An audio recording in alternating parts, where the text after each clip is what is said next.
All right there, fellas. The wife brought three more. We got a heavy hauler. We got a bull wagon. We got a W9 Kenworth. Got three more to add to the collection. Now, where we gonna put them, I don't know. But we're gonna add these three to it, and then I unbox the rest of them and put them on. So we'll figure it out. I might put some shelves up there on each side and mount them up there or something. But we'll figure it out. We'll figure it out. Three more to add to it.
What's going on this Sunday morning, YouTube? What's going on? What's going on? This your boy Scooby Doo, man.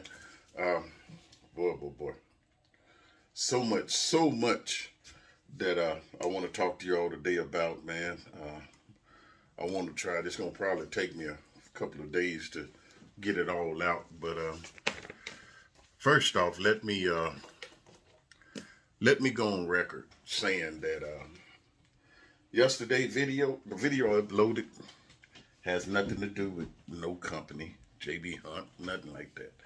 Those was just some scenes that I experienced here at JB Hunt. I got a lot of face turning from co-workers and everything about the video, but like I said, it's all good. I'm gonna keep it real with you. Believe me, I'm gonna keep it real with you. On that, I hope my wife forget it.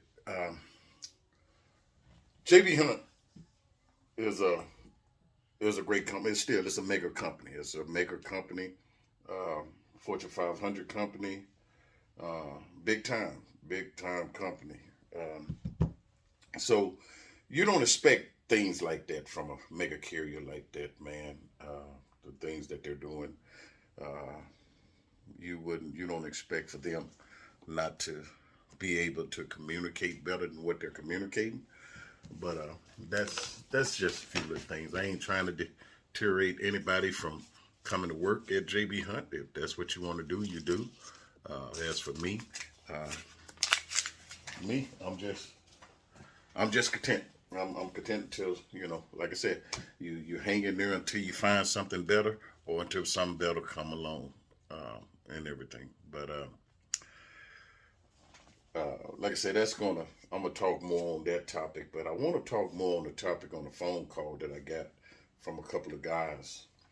And that topic is trainers. That's the topic, trainers. Believe me, people, everybody ain't cut out to be trainers. Everybody is not cut out to be trainers. Responsibility from a driver trainer, a real driver trainer, is somebody you've got to be a people person. That's your first thing. You've got to love people. If you don't love people, don't become a trainer. Don't become a trainer. Just because you make your pickups on time, you make your deliveries on time, you get along with dispatch, that has nothing to do with being a trainer. A trainer is someone that's focused on people, no matter what color you are, no matter what your nationality is. A trainer don't look at that. A trainer look at male, female, white, black, Latino. He don't look at, he look at that personality is what he should be focused on, the personality. I could sit there and have a conversation with a guy or a lady and know right then whether or not that person is going to be a great apprentice. Um, that's not something you can just pick up in a matter of 3, 6 months in this. Uh, you got to be a people person. Like I said, you've got to love people. You've got to love people, and you must have patience. Patience. Uh, Patience. You've got to be patient with people out here if you want to become a trainer. These two guys, one guy called me and said that, and I know what y'all gonna say, Scoob, you need to start putting out these companies' name. Well, I don't really want to put the company name out uh, because it goes back to what I tell each and every one in my videos. Do your homework, do your research. Do your homework, do your research. Just because I'm here at JB Hunt right now doesn't mean that JB Hunt might be a good company for you. It might not be a good company for you. Uh, JB Hunt does things that I wish that they would fix. There's a lack of communication between the driver and the planners and the dispatch. Good example today. Today being Sunday, I got a load. They sent me a pre-plan picking up at BNSF going to Lebanon, Tennessee. And I got the message, leave out in the morning, go get the trailer from BN. And so I happened to look the load over before I even, today, they sent it to me today, this morning. I looked at it, and the load weighed 46,460 pounds is what it weighed. 46,460 pounds, 49 pallets of dog food. If you've been trucking for a while, you know as well as I do, 46,000 pounds, can't nobody pull 46,000 pounds out here. You cannot pull 46,497 pounds. 49 pallets of dog food can't be done. This load was loaded in California. Now, how they got it to California and got it on the rail, I don't know. But I told him when I called the dispatcher and talked to him, I said, man, ain't no way I can pull 46,000. With me, my gross weight, the max I can pull is 41,000, 42,000. Well, I'm gonna say 42 with a dry van, 41 with a reefer unit container.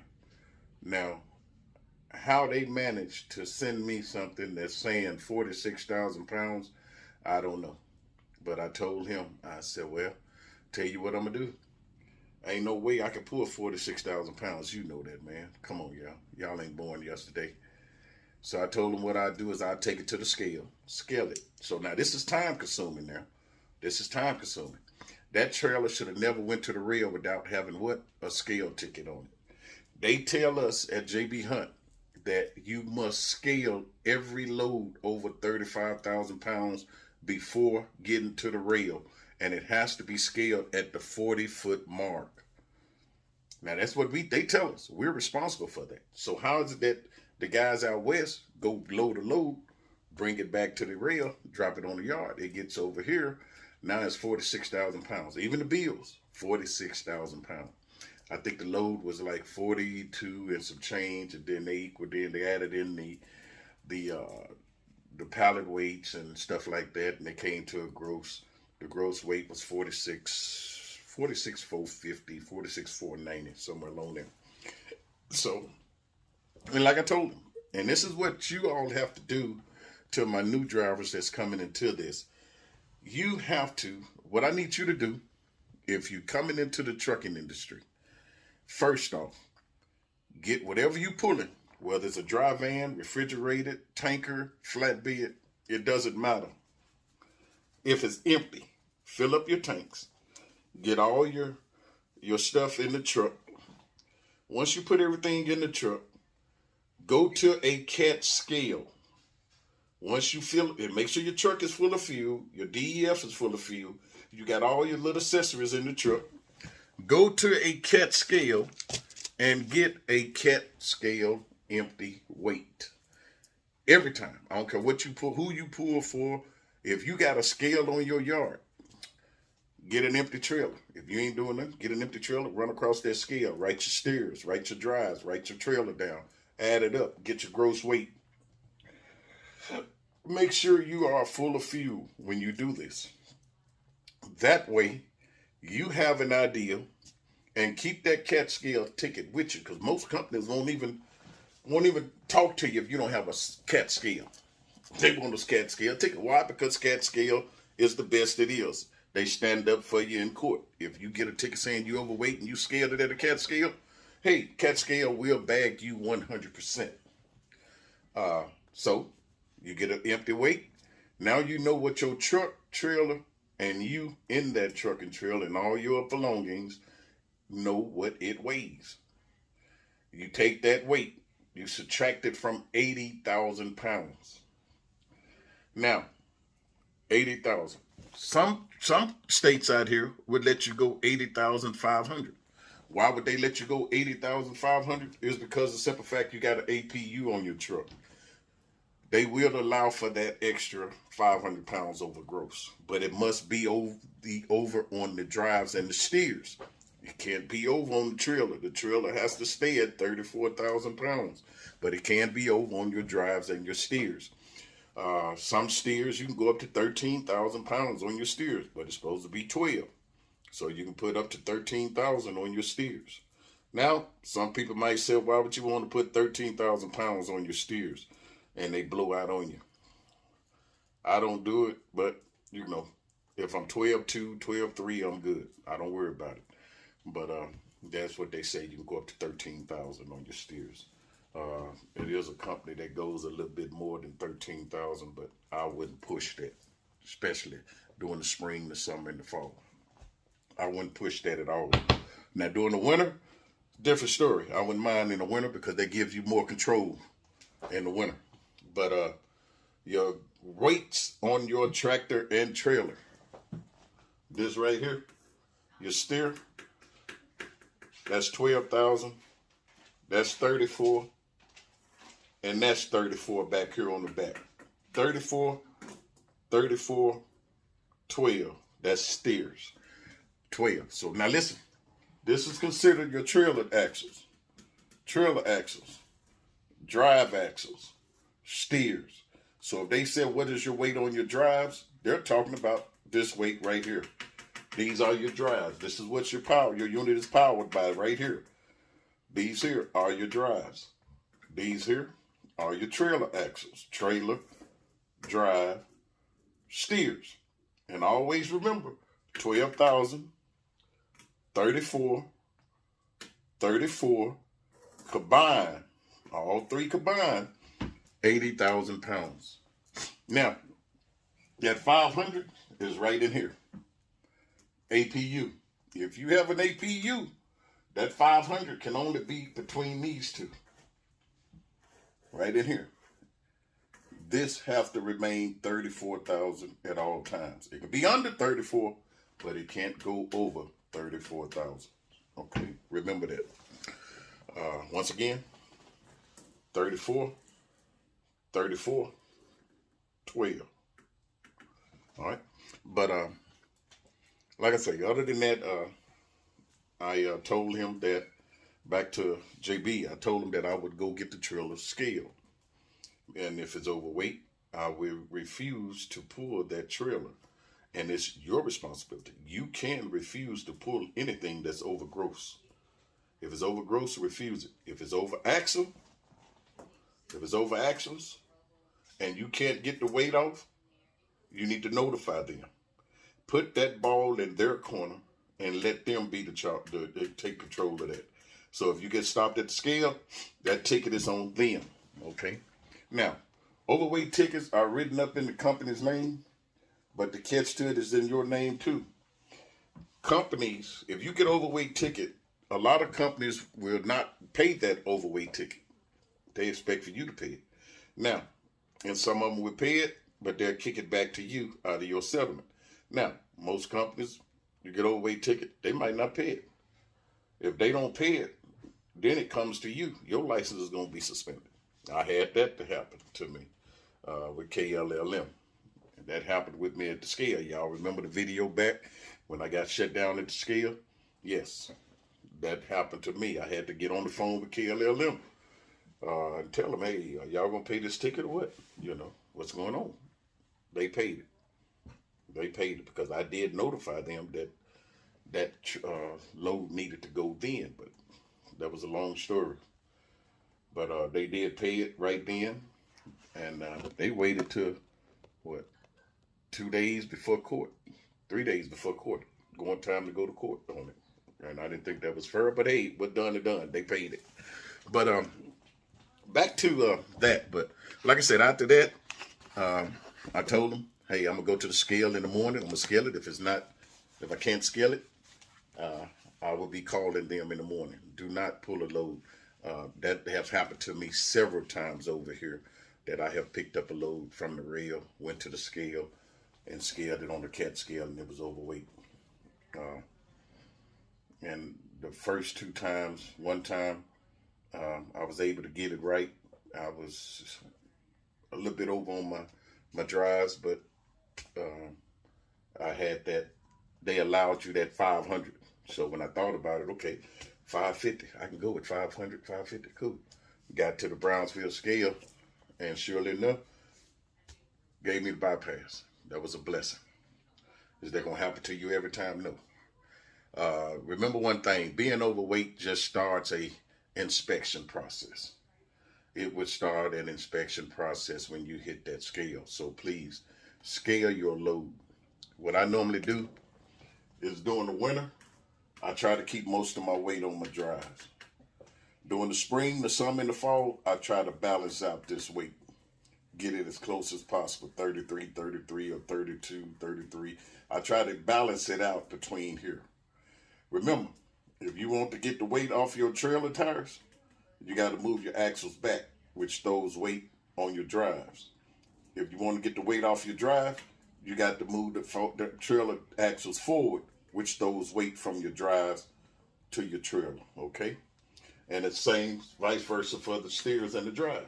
If you're heavy on your steers, you want to move the weight to the back, you need to pull forward, which stores weight from your steers to the back. If you want to put weight on from your steers to your drive, you bag up and throws weight on it to the steers. But like I say, it's just things that they are doing, and I'm not saying this to disencourage you from coming over to JB Hunt. JB Hunt is a good company. They got good potential, great potential. I mean, great potential. But they're doing things that make you scratch your head, make you wonder, wait a minute now.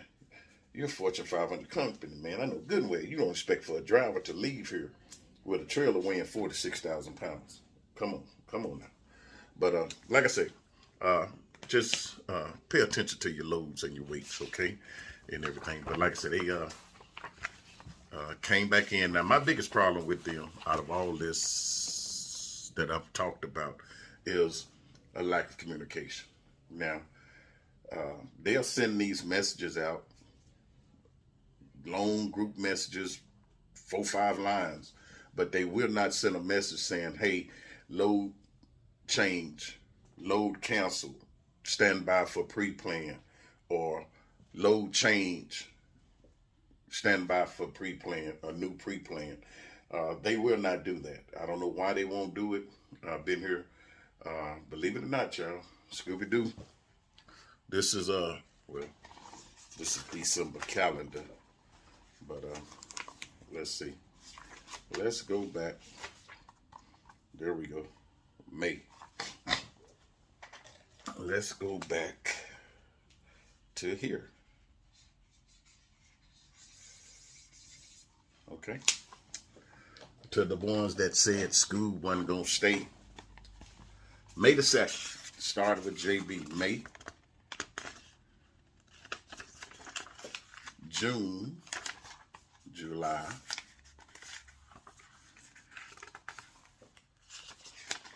August,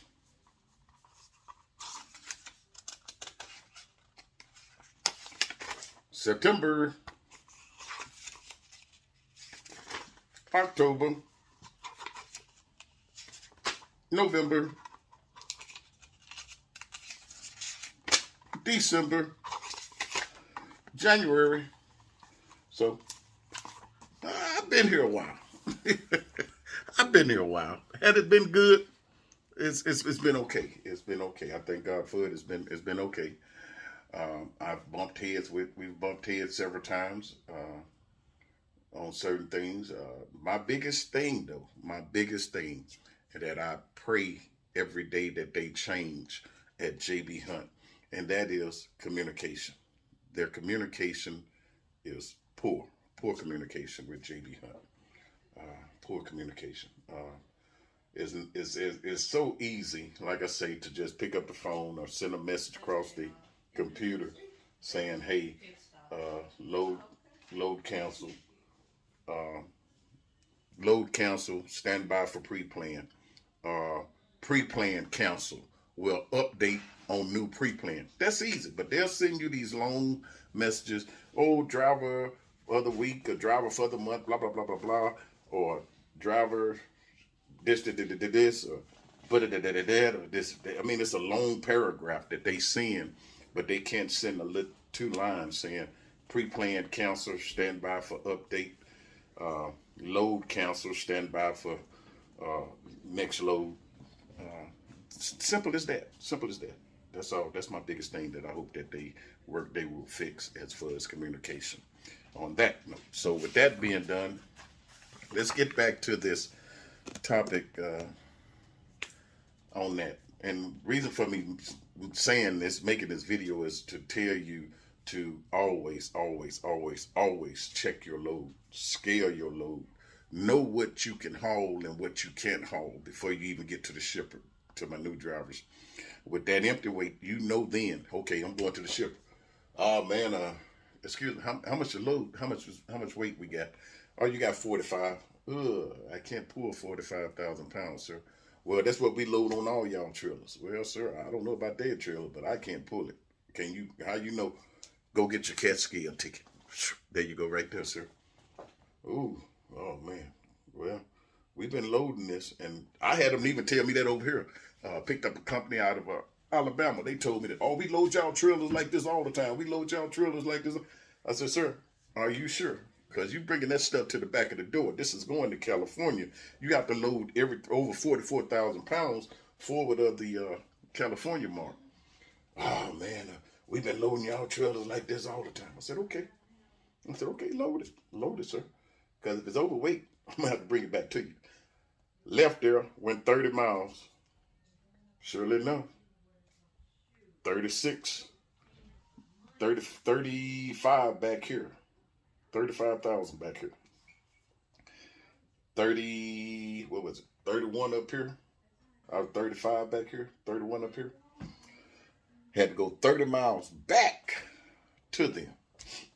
30 miles there to nearest CAT scale. 30 miles back so they can rework it. And when I got back, oh, they argued me down. You wrong. This CAT scale wrong. Sir, CAT scale do not lie. CAT scale do not lie. He said, well, what you want us to do about it? I said, I don't care what you do about it. As far as I'm saying, you can pull it off the trailer for all I care. I don't give a darn. You know, you can pull it off the trailer for what I care. But it's overweight on the back. It's going to California. So, took it back. They said, well, we'll redo it, put it in the door. Now, they got an attitude. I don't know for what. I hadn't did nothing but them. I told them before I even left there. So, put it in the door. They had to put one pallet in, turn one pallet sideways. Put one in, turn it sideways, all the way back, which stopped the load, boom, right there at the 44-foot mark. Went to the scale, 33.5, 33.8, 33.8, 33.4, and 11 some on my steers. So, you know what I'm saying? I've been in this too long, y'all. I've been in this too long. Bull crap, lies is something that I'm just not going to tolerate. The bull crap and the lies is something I'm not going to tolerate. I've been in this trucking so long, and y'all are right. You've been in it so long, school. Why you don't go get your own truck, your own trailer? That's true. But I don't know how much longer I got. I don't know, man. Tomorrow isn't promised to nobody. I still got my health and strength. I think the Lord would allow me, to be able to get out there. What is it, 5, 6 years to pay a truck and trailer off now? I might could. But right now, the way things looking now, I don't think you want to go buy a truck and trailer right now. I really don't. Leasing, yeah, I would probably get back into that maybe again. Because one thing about it, leasing, hey, it was all covered under warranty. Everything was covered under warranty. I leased a brand new truck. That's just me. A lot of people talk about leasing, but I even talked about leasing. But hey, if you don't really want to own a truck, I say go for it. But if you're trying to own a truck, then hey, don't do it. And so, or else do it and make your money and then come back. Hold 1 minute. Sorry about that. But if you want to lease a truck, lease a truck.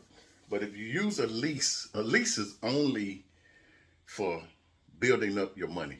That's all the lease is for, to build up your money to go get you a truck or pay down on a truck. That's what leasing is for. And plus, it gives you an opportunity to see if you got what it takes to run your business successfully. A lot of people aren't business minded. A lot of people go get these trucks and get out here and they blow their money. They see that they start making money and boom, they start blowing it. So will that happen to you? It may. If you don't know how to budget your money, if you're not financially inclined on how to budget your money and how to put your money up for them bad days. But other than that, it all depends on you, okay? But like I said, use leasing as a learning tool and a helping tool to build your money to where you can go buy your truck or put down on the truck, okay, and everything. But other than that, let's get on this topic for today, man. I done got sidetracked or derailed and everything. But anyway, let's talk about a couple of guys called me. First incident, a young man starting with this company. He's fresh out of school. He went out with a trainer. The trainer wants him to run team. And he told the instructor, the trainer, that he doesn't feel comfortable sleeping. He can't sleep rolling down the road with the truck moving. Is that normal? Yes, it is normal. A lot of people can't do that. They just can't do it. So a lot of people prefer to not even do it. But one thing about it, don't let them, to my new drivers, don't let these companies force you into something that's going to cost you your life. And any trainer, and this is really to put the icing on it, if you're a trainer and you're forcing somebody to run team and they're telling you that they can't get any sleep while the truck is moving, you stupid. You stupid, because you just put your life in jeopardy, man. You're going to put your life in jeopardy because this young man or young lady told you that they don't feel comfortable. They're telling you this. This is not something they're surprising you with. They're telling you, I don't feel comfortable, man. I can't sleep with this truck moving. Okay. But you're going to force him to run team while you back there asleep? You need to have your brain examined. Yes, you do. But a trainer, let's talk about what makes a trainer. Okay. A trainer manages delivery locations and execute pickups and deliveries. He does it on time. He maintains trip logs in compliance with the Federal Motor Carrier Safety Regulation. He follows the FMCSA requirements for a commercial driver's license. He uses the electronic log system and a GPS system. Training new CDL drivers in a safe and delivery operation, teaching them how to do their logs, how to verify, how to check a route, comparing it with a road map book, develop training plans, teaching them how to plan their trips, uh, teaches them how to drive a hazmat, haul hazmat, pick up hazmat, secure hazmat loads properly, and use of the emergency response book. Teaches him how to read and understand a road atlas. Yeah, that was a trainer now. He is a people person. He is he's very understanding. How many of us can do that? Can say that? Your patience. That's the big word, patient. A driver trainer is very patient and caring. How many of y'all out here like that? How many of y'all actually like that? Patient and caring. With me, when I was instructor,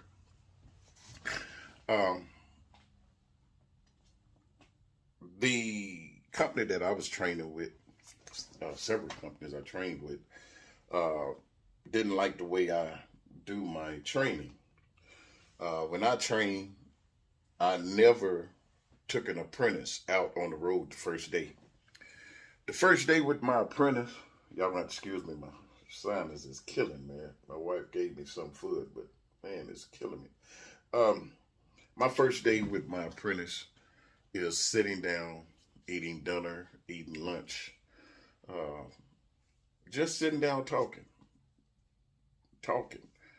find out about him, you know, what he like, what he dislike, what he expect out of me, and the same with me and him, what I expect out of him, what I like and what I dislike. First thing I tell him is this is not my truck. This truck was assigned to me, but it isn't my truck. This truck belongs to the company, but it was assigned to me. So I'm not going to act a fool with him if he grind his gears.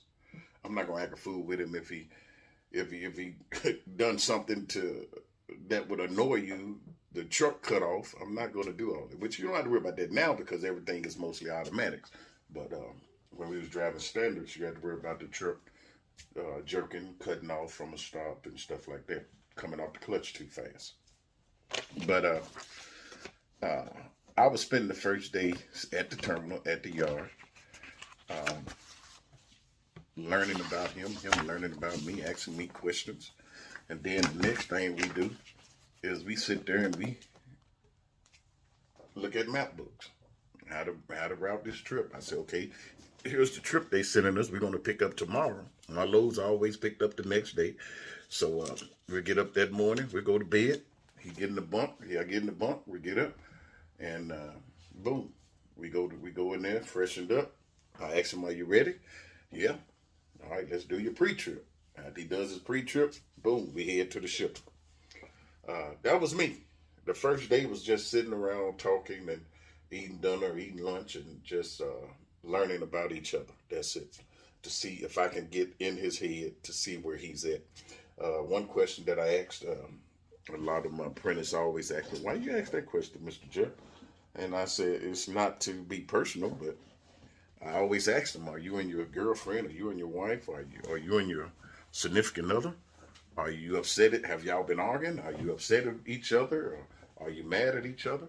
And I always ask that question because for number one, I don't want you behind the wheel if you and your female, your mate, whether it's a male or female, whether you and him or her and him, or you or her or him, or whatever, been arguing with each other. Y'all been arguing. I don't want you getting behind the wheel with me and everything. I sat in my driver's seat, the passenger seat, while he was driving, which is what's supposed to be done. You're supposed to be in that jump seat while that apprentice is driving. When it's time to stop, we stop. We went to bed. He get up. He do his pre-trip. Boom. We do it again. Now, you could be driving for 6 months and become a trainer. You could be driving for 3 months and become a trainer. And that is something that you've got to ask yourself. Am I capable or well-knowledged enough to take another person's life out here and teach them?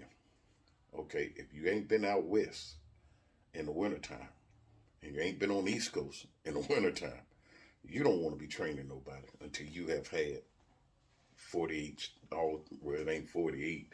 I'm going to say 45 states.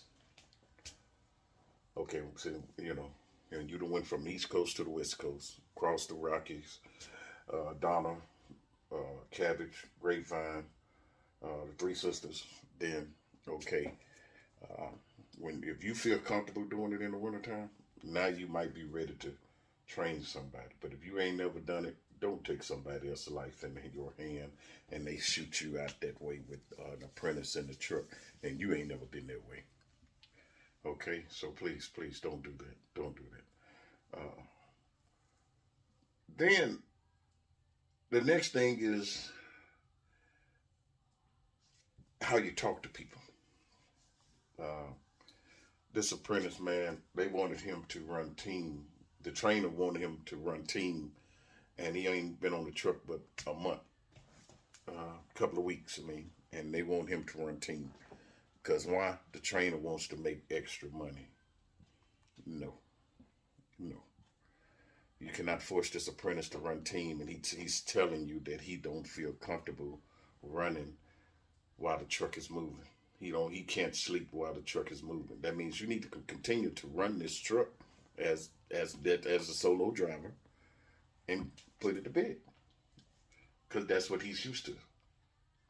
Okay, now if you got an apprentice out here and he wants to do it, he can sleep behind while the truck rolling. Fine, that's who you want. But if he tells you, this apprentice tell you that he can't sleep while the truck is moving, do not, as an instructor, do not run as a team operation. Okay? So, like I told the young man, contact his recruiter, or if they have a driver applicant, contact the driver applicant and let them know their situation and everything. Let them know how you feel about it and everything. If they force you to do it, just tell them to bring you to the terminal. That's not the company for you. Okay? That's not the company for you and everything. But other than that, the thing about it is, being a trainer, you have to have patience. You have to be understanding. You have to be you got to be a people person. If you're not those three things, give it up. Give it up. Somebody sent me the video. Y'all seen it, like I said in the previous video, where the trainer and the apprentice got into it. That could have been tragic. That could have been tragic. Okay, it could have turned tragic. I got a good friend of mine. He had that similar incident happen to him, but he remembered what I told him. Life is more important. Just take a breather, go to a truck stop, get away for a while, sit down and try to talk it out like two grown men. Even if you know you're not wrong, go ahead and apologize. Be the bigger man. Get to where you gotta be. Then we're gonna get him another trainer, him or her another trainer, and everything. But those are just some things that you have to look at. But these guys out here that experiencing that with these trainers, don't out there on the road is not a place to do it.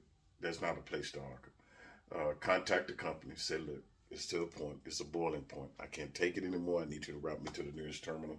Give me another trainer. And leave it at that. Because number one, you ain't got that much stuff on this trip. You just got your clothes. So if you have to get your plane ticket, get your bus ticket, cool. You're good to go. You ain't got that much stuff. As well as if it's him, he's got to try to figure out what he's got to do with all this stuff on the truck. You don't have to worry about that. So please, being out on the road is not the place for that. Be professional. Be the bigger man. Get to a terminal. Drop him off at a terminal, him or her at the terminal, and let the terminal get him transportation home or get him a new trainer. But guys, other than that, they sent me another load. So I called they sent me another load. So I called, I'm back, I'm all over the place. So y'all bear with me. They sent me another load. And now this load is going to Clarksville. Deadhead to Clarksville. Take it empty. and get a load up there and bring it back to BN. So I don't know what they're going to do, but yeah, I'm hoping they didn't take that load and give it to somebody else, and then they go through the scale, because what's going to happen if he get busted at the scale, boom, that's going to make everybody. All it takes is one driver to get busted at the scale for every trucking company, every driver at that company to get pulled into the scale. That's what you don't want. You don't want that, y'all. So remember that. Scale your loads. Remember what each one of your axles weigh. And remember to get your empty weight and subtract it from 80,000 pounds. And that's how much you can carry in that truck with you and everything in it. And everything. Just get your empty weight on your trailer. Keep that empty scale with yourself. You get to a location. No, we load this all the time.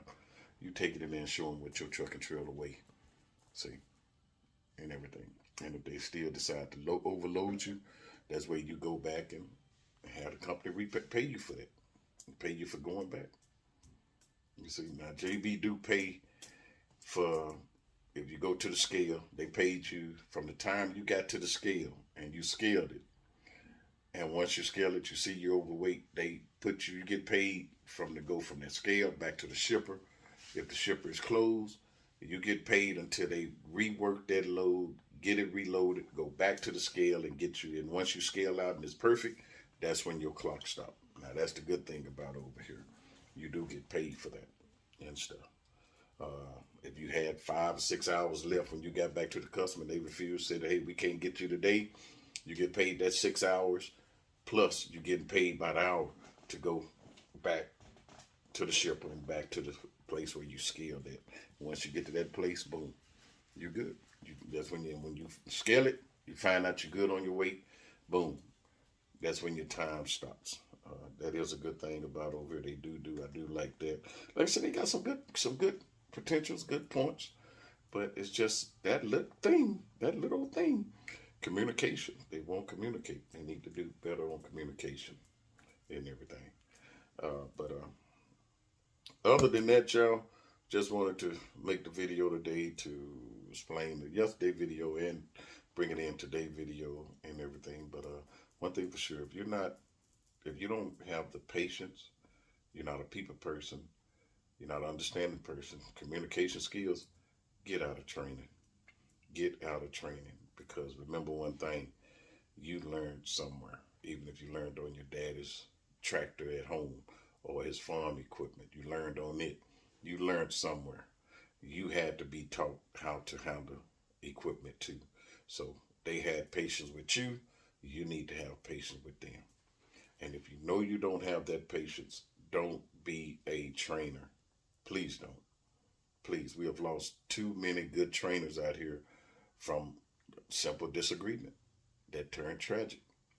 Yes, a simple disagreement that turned tragic. And a lot of innocent people got hurt. Okay. But like I said, other than that, teaching everyone, just wanted to come back and make a video today. We're going to pull out in the morning and go to, we're going to go to Clarksville, Tennessee, pick up a load of refrigerators and bring them back to the rail, which will go out to California and everything. Then we got a safety meeting tomorrow, Tuesday. Yeah, got a safety meeting Tuesday. So other than that, you all be careful, be safe, keep the good Lord with you in everything you do and say, and continue to keep Scooby-Doo and my wife in your prayers. We'll do the same for each and every one of you all. We love you. We thank God for you. I'm going to get ready to do some shredding, some papers and stuff, and get ready to go eat dinner. Try to get rid of this sinus headache. But y'all be careful. Be safe. Love you. We'll talk to you tomorrow. Scooby-Doo.